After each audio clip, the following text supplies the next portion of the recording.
Friends, welcome to Ranji's kitchen. இன்னைக்கு இந்த வீடியோவில் நம்ம வந்து பிரெட் ஆம்லெட் தான் செய்ய போகிறோம். ஆனால் இது நார்மலாக செய்கிற மாதிரி இல்லை. நம்ம ஆம்லெட் வந்து பிரெட்டுக்கு நடுவில் ஸ்டஃப் பண்ணி கொஞ்சம் வித்தியாசமாக செஞ்சு காட்ட போகிறேன். வாங்க இப்போ இதுக்கு என்ன இன்க்ரீடியன்ட் தேவையானங்கிறத நம்ம பார்த்துடலாம். நான் இன்றைக்கி வந்து 2 பிரெட் ஸ்லைஸ் எடுத்திருக்கேன், ஒரு முட்டை எடுத்திருக்கேன், ஒரு வெங்காயம், ஒரு பச்சை மிளகாய், ஒரு தக்காளி, சீஸ் வந்து ஒரு பீஸ் எடுத்து வச்சுருக்கேன், பட்டர் வந்து ஒரு ஸ்பூன் எடுத்து வச்சுருக்கேன், உப்பு வந்து தேவையான அளவு, மிளகுத்தூள் வந்து தேவையான அளவு. முதல்ல வந்து முட்டையை வந்து உடைச்சிட்டு ஒரு கப்பில் இந்த மாதிரி போட்டுக்கோங்க. அதில் வந்து வெங்காயம் ஒன்று ஆட் பண்ணிக்கோங்க சாப் பண்ணி, அதே மாதிரி டொமேட்டோவும் நல்லா சாப் பண்ணி ஆட் பண்ணிக்கோங்க, பச்சை மிளகாவும் சாப் பண்ணி ஆட் பண்ணிக்கோங்க. அப்புறம் அதிலேயே உப்பு போட்டு நல்லா மிக்ஸ் பண்ணி எடுத்து வச்சுக்கோங்க. அதுக்கப்புறமா பிரெட் எடுத்துக்கோங்க. இந்த மாதிரி நடுவில் என்ன ஷேப் வேணுமோ உங்களுக்கு அதுக்கு தகுந்தாப்புல கட் பண்ணி எடுத்து வச்சுக்கோங்க. இப்போ தவாவில் வந்து பட்டர் வந்து இந்த மாதிரி ஸ்ப்ரெட் பண்ணிக்கோங்க. நீங்கள் கீ கூட யூஸ் பண்ணலாம், இல்லை பட்டர் ஆட் பண்ணிங்கன்னா டேஸ்ட் வந்து கொஞ்சம் டேஸ்ட் நல்லாயிருக்கும். இப்போது நம்ம கட் பண்ணி வச்ச இந்த ப்ரெட்டை வந்து இந்த தவா மேலே வைக்கலாம். அடுப்பு வந்து சிம்லேயே இருக்கட்டும், ரொம்ப ஹை ஃப்ளேமில் வச்சுட்டிங்கன்னா ரொம்ப கருகிடும், ப்ரெட்டு ஹார்டாகிடும் உங்களுக்கு. இப்போது இந்த நடுவில் வந்து நம்ம ஆல்ரெடி மிக்ஸ் பண்ணி வச்ச அந்த முட்டையை இதில் ஆட் பண்ண போகிறோம். நான் இன்றைக்கி ஜஸ்ட் வெங்காயம் தக்காளி மட்டும்தான் ஆட் பண்ணியிருக்கேன். உங்களுக்கு எதனா வெஜிடபிள்ஸ் தேவைன்னா ஆட் பண்ணிக்கலாம். நீங்கள் இதுக்கு கேப்சிகம் ஆட் பண்ணிங்கன்னா நல்லாயிருக்கும், பன்னீர் கூட என்ன நீங்கள் ஆட் பண்ணிக்கலாம் கிரேட் பண்ணிக்கிட்டு.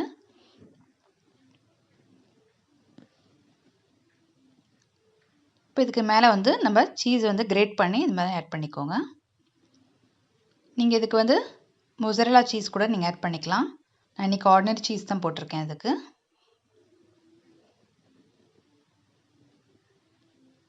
அதுக்கப்புறமா இந்த பிரெட் ஆல்ரெடி கட் பண்ணி வச்சோம்ல, அதை அப்படியே வந்து வச்சு க்ளோஸ் பண்ணிடலாம். இப்போது ஒரு பக்கம் நல்லா டோஸ்ட் ஆகிருக்கும், அப்படியே மெதுவாக வந்து திருப்பி போட்டுக்கோங்க.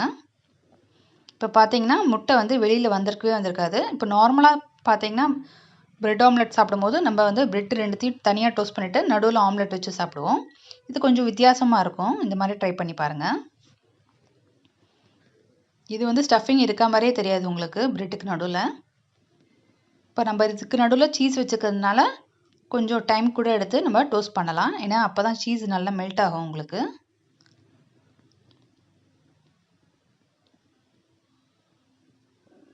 இந்த மாதிரி வச்சு டோஸ்ட் பண்ணிக்கிட்டு இருங்க. தேவைப்பட்டுச்சுன்னா இன்னும் கொஞ்சம் கூட பட்டர் ஆட் பண்ணிக்கோங்க.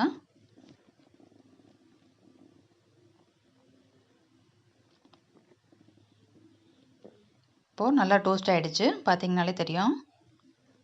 இன்னும் கொஞ்சம் கூட நல்லா ஆகட்டும்.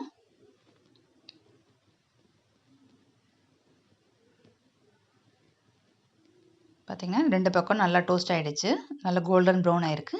இப்போ இன்னொன்று இதே மாதிரி உங்களுக்கு நான் செஞ்சு காட்டுறேன்.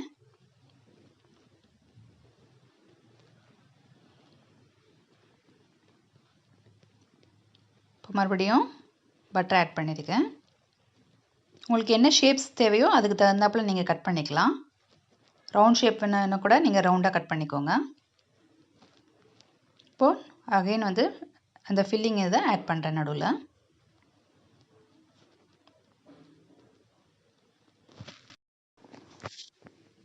ஏற்கனவே பண்ணதில் வந்து நம்ம பெப்பர் ஆட் பண்ணல, இதில் வந்து சீஸ் ஆட் பண்ணிவிட்டு அதுக்கப்புறம் பெப்பர் கூட இது மேலே வந்து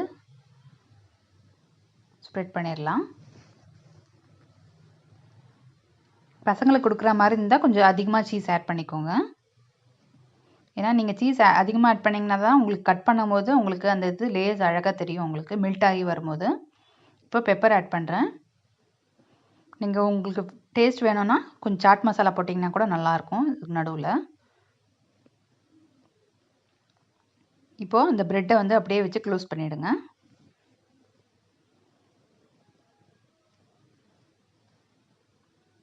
இப்போது நல்லா டோஸ்ட் ஆகிருக்கும், ஒரு பக்கம் அப்படியே திருப்பி போட்டிருக்கேன். இப்போ மெதுவாக திருப்பி 2 பக்கம் நல்லா இந்த மாதிரி டோஸ்ட் பண்ணிக்கலாம். இந்த மாதிரி ட்ரை பண்ணி பாருங்கள், கொஞ்சம் வித்தியாசமாக இருக்கும் இந்த பிரெட் ஆம்லெட்டு. நம்ம நார்மலாக செய்கிறதோட இந்த மாதிரி செஞ்சு கொடுத்தீங்கன்னா பசங்களுக்கு ரொம்ப பிடிக்கும். இப்போது இது ரெண்டுத்தையும் வந்து ஒரு பிளேட்டுக்கு மாற்றிட்டு நம்ம கட் பண்ணிடலாம். நீங்கள் இந்த மாதிரி கூட கட் பண்ணலாம், இல்லை க்ராஸில் வந்து இந்த மாதிரி வச்சு கட் பண்ணிக்கோங்க. கட் பண்ணிவிட்டு நீங்கள் பார்த்தீங்கனாலே தெரியும் உங்களுக்கு. நிறைய சீஸ் ஆட் பண்ணிங்கன்னா மெல்ட் ஆகி உங்களுக்கு வந்து நல்லா தெரியும் உங்களுக்கு இதில். இதுக்கு வந்து சைட் டிஷ் வந்து நம்ம சில்லி சாஸ் வச்சு சாப்பிட்டிங்கன்னா நல்லாயிருக்கும். நீங்களும் ட்ரை பண்ணி பாருங்கள் உங்கள் வீட்டில். இந்த வீடியோ உங்களுக்கு பிடிச்சிருக்கும்னு நினைக்கிறேன். பிடிச்சிருந்தா லைக் பண்ணுங்கள், ஷேர் பண்ணுங்கள், சப்ஸ்கிரைப் பண்ணுங்கள். மீண்டும் உங்களை வேறொரு புது வீடியோவில் வேறொரு புது ரெசிபியோட மீட் பண்ணுறேன். Until then, Ranjini signing off. Thanks for watching the video. Have a nice day.